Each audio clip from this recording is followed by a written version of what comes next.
भाई विनेश फोगाट ने कांग्रेस ज्वाइन कर ली और गेल कर ली बजरंग पुनिया ने भी। क्यों करी?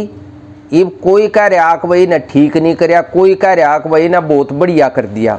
इब सब तय बड़ा सवाल यूं खड़ा हुआ है कि भाई इन्हें कांग्रेस ज्वाइन करी क्यों? इतना बड़ा आंदोलन खड़ा करया एक बीजेपी के नेताओं ने छोड़ के, या सरकार में बैठे मंत्री, एमपी, एमएलए और जितने भी बीजेपी के सहयोगी आदमी थे उन्हें छोड़ दो। बाकी तो भाई जंतर मंतर पर जाकर पहलवानों का समर्थन जंतर मंतर पर हमने भी करया, नवनिर्माण पार्टी ने भी करया, कांग्रेस ने भी खुल कर करया। दीपेंद्र हुड्डा एक बार नहीं 32 बार वहां गए। भूपेंद्र हुड्डा ने भी जाकर समर्थन करया। और भाई किसी का अगर माड़ा टाइम चल रहा हो और किसी की बेइज्जती अगर कोई कर रहा हो और उस माड़े टाइम में अगर कोई उसका साथ दे दे, उसके साथ खड़ा हो जाए, तो फिर भाई कौन यूं कहेगा कि भाई उनके साथ उसने नहीं जाना चाहिए।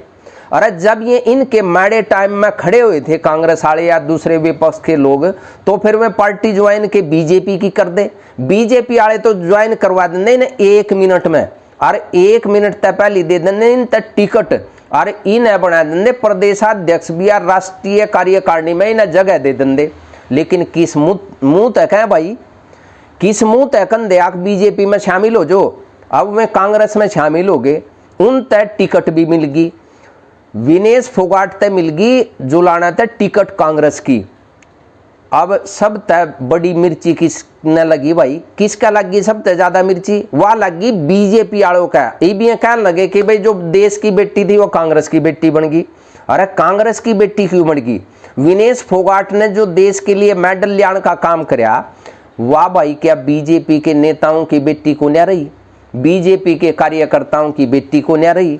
वाह भाई प्रधानमंत्री की बेटी को नहीं रही? के ये राजनीति तो एक अलग बात है। जब उनकी बात नहीं सुनी तो फिर विनेश फोगाट, बजरंग पुनिया कर दे के वे अपनी बात सुनान खातर ही तो जंतर मंतर पर पहले जनवरी में बैठे, उन तक आश्वासन दे दिया कि तुम अपना युद्ध धरना उसने ठालो, हम इसके ऊपर कार्रवाई करेंगे। लेकिन क्या हुआ? ब्रिजभूषण शरण सिंह को तो गोदी में बिठा लिया और इनका पड़े लठ, जंतर मंतर पर लठ मारने का काम करया। ये तो अपना विरोध में जाकर हरिद्वार में अपना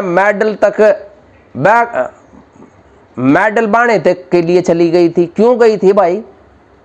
दुख में गई थी, खुशी में नहीं गई थी। आग भाई हमने लोग प्यार करने लग जाए या लोगों में जानकारी इनकी नहीं थी, प्रसिद्ध नहीं थी, इसलिए भाई प्रसिद्धि पाने खातर में हरिद्वार में चली गई। इस खातर को न गई थी, वे इस खातर गई थी कि भाई जिस देश के अंदर मांग जो महिलाओं के शोषण की उठा के बैठी थी, एफआईआर दर्ज करने की मांग लेकर बैठी थी, अगर उसकी मांग भी सरकार पूरी नहीं कर पाती तो देश की महिला जो आम महिलाएं हैं उनका क्या हाल होता होगा। इस करके इन विरोध स्वरूप हरिद्वार में मेडल बांधने का फैसला कराया था, खुशी में कोन्या कराया था। और उसके बाद सड़क पर मेडल धरने का भी काम कराया। क्या कराया सरकार ने? सरकार तो इनके आंसू पोछण खातर भी कोने आई। अरे कम कम झूठा आश्वासन ही दे जंदे जाके। और रही बात राजनीति में आने की, भाई राजनीति में आना कोई अपराध है क्या? इस देश का कोई भी व्यक्ति राजनीति में आ सके, ये संविधान हर व्यक्ति को राजनीति में आने का मौका देवे, उसको अधिकार दिया करे। और उस अधिकार का इन्होंने अगर पालन कर लिया तो कोई अपराध तो कर नहीं दिया। रही बात कांग्रेस में जाने की, अरे इससे पहले कोई खिलाड़ी किसी पार्टी में गया कोनी के, कोई संसद एमपी एमएलए मंत्री कोई बनिया कोनी के। इनके अपने ही संदीप सिंह जो हॉकी के खिलाड़ी थे, बीजेपी ने पेवा था टिकट को नहीं दिया था के। और जब आश्वासन छोड़ दो तुम, इन्हें तो उसको गोदी में बिठाने का काम करया। जो संदीप सिंह इनका खेल मंत्री था, उसके खिलाफ यौन शोषण का जो आरोप वहां की कोच नहीं लाया, तो खट्टर ने किसको गोदी में बिठाने का काम करया? अरे उनको तो धमकी देने का काम करया था। फिर ये खिलाड़ी जाओगे तो जाओगी कहां? कम से कम सत्ता में बैठे हुए आदमी का यू फर्ज बने कि भाई अगर कहीं अन्याय हो रहा हो तो उस अन्याय को खत्म करे और अन्याय करने वाले आदमी के ऊपर कार्रवाई करने का काम करे। कम से कम काम नहीं करता, नाटक तो कर सके। इन पे तो नाटक भी करना को नहीं आया। उसके बाद संदीप सिंह का देख लो, इसको खट्टर ने अपनी गोदी में बिठा कर रखा और मंत्री हटाया को नहीं, आरोप लगने के बाद भी मंत्री बना कर रखा। और अब चंडीगढ़ पुलिस ने जब आरोप तय कर दिए, तब उसको, जब ये सैनी मुख्यमंत्री बनया तब उसको बाहर करने का काम करया। और भी कितने खिलाड़ी हैं जो बीजेपी में शामिल हुए, उनको टिकट देने का काम करया। वो आना था योगेश्वर दत्त, क्या उस तय टिकट नहीं दी भाई बीजेपी ने? बीजेपी केवल दूसरी पार्टियां ने बदनाम करने का काम कति जी लाका करया करे। अरे कोई भी व्यक्ति राजनीति में आ सके भाई, किसी भी पार्टी को ज्वाइन कर सके। कल ना अगर कोई खिलाड़ी नवनिर्माण पार्टी ने ज्वाइन करने लगे तो क्या करोगे भाई? कल को कोई और पार्टी में कोई भी खिलाड़ी या कोई भी ऐसी सेलिब्रिटी शामिल हो जाए तो वो कोई अपराध नहीं कर दे। अपनी सेवाएं कोई किसी भी माध्यम से इस देश की सेवा, समाज की सेवा करने के लिए स्वतंत्र है। लेकिन इस बार सबसे ज्यादा मिर्ची बीजेपी ने इसलिए लाग रही क्योंकि बीजेपी की लुटिया डुब्बन लाग रही। अब जैसे ही इनकी टिकट बटी, अब देख लो इनके कितने नेता इन्हीं कोई बदनाम करके इन तई गालियां दे दे कर जान लाग रहे। आग भाई मारी कोई सुनदा को नहीं।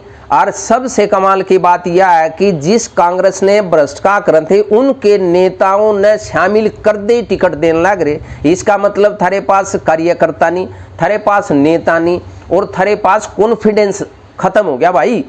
यही कारण है कि कर्णदेव कंबोज तक के पूर्व राज्य मंत्री ने यहाँ तक कह दिया कि ये जो मुख्यमंत्री है नायब सैनी, ये तो रबर स्टैंप है। और जिस मुख्यमंत्री ने यूं ही नहीं पता कि भी लिस्ट में किस किस का नाम है, वो किस बात का मुख्यमंत्री भाई, ये शब्द कर्णदेव कंबोज ने कहे हैं।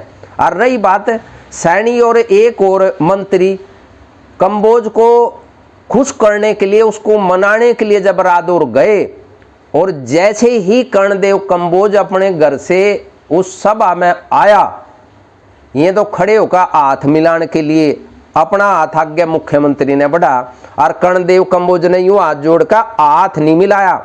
ये औकात है इनके मुख्यमंत्री की। अरे इनके अपने ही मंत्री, इनके अपने पदाधिकारी, इनके अपने कार्यकर्ता आज खुल कर क्यों बोलने लगे? क्योंकि उन्हें देख लिया कि भाई इनका गड़ा भर लिया। जिस तरीके से अहंकार में इन्हें सरकार चलाने का काम कराया। और खट्टर ने तो भाई सारे पिटवाए, सरपंच पिटवाए, किसान पिटवाए, बेरोजगार पिटवाए, महिलाएं पिटवाई, व्यापारी पिटवाए। और भाई जिसने भी आवाज उठाई या सवाल पूछने का काम कराया उसी पर लट चलवाने का काम खट्टर ने कराया। लेकिन खट्टर तो बचा लिया मोदी ने इसलिए बचा लिया कि भाई सारा हिसाब 10 साल का खट्टर पर मांगेगी जनता। लेकिन उसने तो क्या कराया, साफ सुथरी छवि के साथ 6 महीने पहले उसको हटा दिया और भाई रबर स्टैम्प मुख्यमंत्री हरियाणा पे थमा दिया, टिकट दे दी करनाल तय। और करनाल वाले तो बोले बाले लोग हैं भाई। जिस खट्टर ने करनाल का 9.5 साल मुख्यमंत्री होकर कोई विकास नहीं कराया, उन करनाल वालों ने वो संसद में भेज दिया, देश के सबसे बड़ी पंचायत में भेज दिया। और भाई उसका तो टल्ला लगना ही था, क्योंकि यार अपना जब प्रधानमंत्री है तो भाई जो कैबिनेट में पोर्टफोलियो था वो भी पावर का ही मिल गया।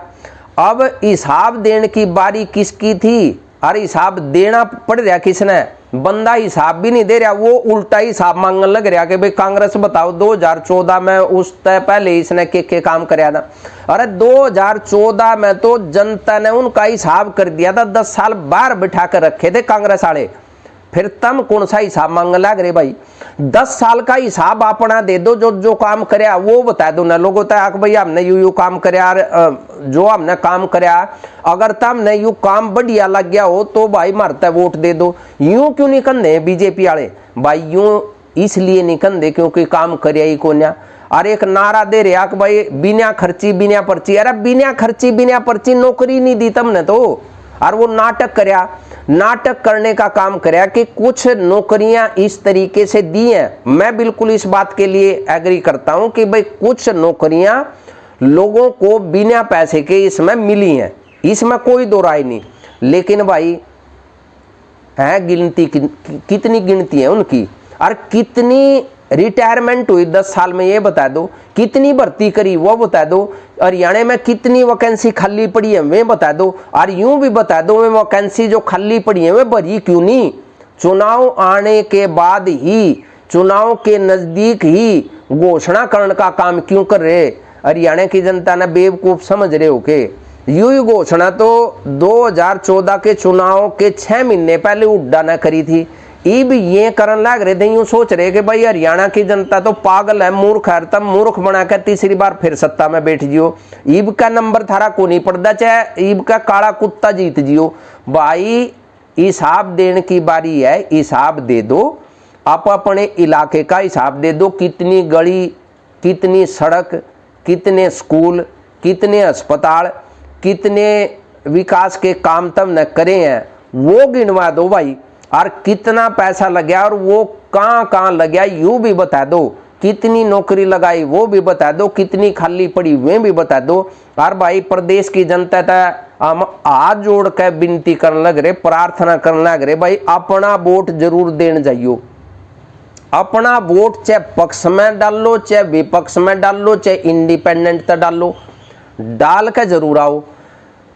क्योंकि अगर वोट नहीं डालोगे तो कल न किसी भी सरकार की आलोचना के अधिकारी को नहीं। इसलिए कम से कम खुल कर बोलने के लिए, आलोचना करने के लिए, अगर कोई भी सरकार मैंडेट लेकर आकर सरकार बनाओगी, कोई भी पार्टी हो, और वह जनता के खिलाफ आवाज को दबाने का काम करेगी, यानी जनता अगर आवाज उठाओगी और वे फिर लठ मरवाने का काम करें, हम तो बोलेंगे भाई, हम तो कटघरे में खड़ा करेंगे। और इस प्रदेश की जनता ने भी बोलना पड़ेगा। सत्ता पे कोई भी आओ, लोगों की सेवा करने का जज्बा लेकर आओगे तो उनके फैसले सिर माथे पे, और जनता को मारने का काम करेंगे तो भाई कटघरे में हम तो जरूर खड़ा करेंगे। और देश और प्रदेश की जनता तक भी हम प्रार्थना करेंगे, अपना वोट जरूर डाल लो, प्रदेश के विकास के लिए वोट डालो, और भाई इन्हें आगे चलदा करने के लिए वोट डाल लो। भाई जयराम जी की राम राम।